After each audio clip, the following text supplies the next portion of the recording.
새해부터 낙태를 처벌하는 형법 조항이 효력을 잃었습니다. 국회가 지난해 말까지 법을 개정하지 않았기 때문인데요. 국회의 직무유기도 문제지만 대체 입법이 시급하다는 지적이 나오고 있습니다. 보도에 김혜영 기자입니다. 헌법재판소가 제시한 낙태법 개정 시한이 지난해 12월 31일로 종료됐습니다. 이에 따라 낙태죄를 규정한 형법 조항은 올해 1월 1일부터 효력을 잃게 됐습니다. 임신 주수와 관계없이 모든 태아가 법적으로 보호를 받지 못하게 된 겁니다. 현재 국회에 발의된 법안은 정부안을 포함해 6건, 이 가운데 3건은 낙태죄 완전 폐지를, 정부안은 임신 14주까지 낙태 허용을, 2건은 임신 10주 미만일 경우에만 낙태를 허용해야 한다는 내용입니다. 국회 법제사법위원회는 지난달 8일 공청회를 열어 전문가들의 의견까지 들었지만 법안을 상정도 하지 않고 개정 시한을 넘겼습니다. 공청회에 참석한 의료계와 법조계 전문가들은 사회경제적 사유가 있을 경우 임신 24주까지도 낙태를 허용하는 정부안을 크게 우려했습니다. 임신 22주 이후에 낙태를 하더라도 출산한 아기가 살아서 태어나는 경우가 흔히 있습니다. 이런 경우 이 얘기를 어떻게 해야 될지 산모, 가족, 또 우리 의료진 모두 큰 고통이 아닐 수가 없습니다. 생명권은 그야말로 절대 우위에 두어야 되는 것이 아닌가라는 것이 제가 가지고 있는 생각이고, 그리고 이 생명권에는 여성의 자기결정권이 양보를 해야 되는 그러한 천부적인 어떤 그런 권리가 아닌가, 이런 생각을 해보게 되는 것입니다. 가톨릭교회는 낙태죄 헌법 불합치 결정 후 1년 8개월 동안 낙태법 개정과 태아 보호를 지속적으로 촉구해왔습니다.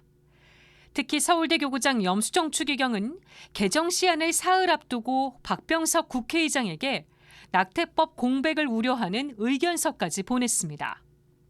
교회는 수정된 순간부터 시작되는 인간 생명은 어떤 단계에서도 보호받아야 하므로 낙태를 허용하는 법률을 기본적으로 반대합니다. 그러나 적어도 현재 형법이 무력화되고 아무런 처벌 규정이 없게 되면 아무 제약 없이 무분별한 낙태가 늘어날 수 있는 상황이 되어서는 안 됩니다.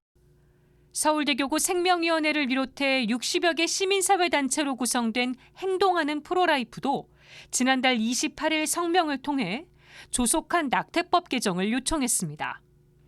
행동하는 프로라이프는 입법 공백은 무고한 태아들을 죽음으로 내몰 수 있고 명백한 위헌 행위라고 압박했지만 법 개정으로 이어지진 못했습니다. 우려했던 낙태법 공백 사태는 결국 현실이 되고 말았습니다. 대한산부인과학회와 대한산부인과 의사회는 여성의 안전을 지키고 무분별한 낙태를 막기 위해 생존 가능성이 있는 임신 22주 이후 낙태 요구에 응하지 않겠다고 선언했습니다. 조건 없는 낙태는 임신 10주 미만일 경우에만 시행하겠다고 밝혔습니다.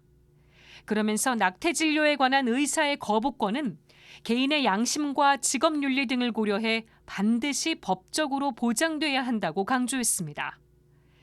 이런 가운데 태아의 생명을 보호하는 낙태법 개정을 요청하는 국회 국민동의청원이 지난달 26일 국민 10만 명의 동의를 받아 소관 상임위인 국회 보건복지위원회와 법제사법위원회에 회부됐습니다.